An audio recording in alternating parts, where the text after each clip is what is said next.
زندگی کرتے ہیں اور انہوں نے کچھ بھی آج تک اپنے لیے نہیں کیا۔ آج اگر ہم اپنے پاکستان کی سیاسی تاریخ کے اوپر نظر دوڑائیں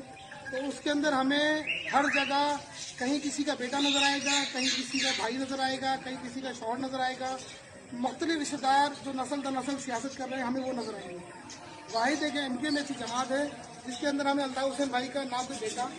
نہ کوئی بھائی، نہ کوئی بھتیجا، نہ چچا، تایا، ماموں، کوئی بھی رشتہ دار جو ہے وہ ہمیں کسی بھی پیرائی سے تحریک کی کسی بھی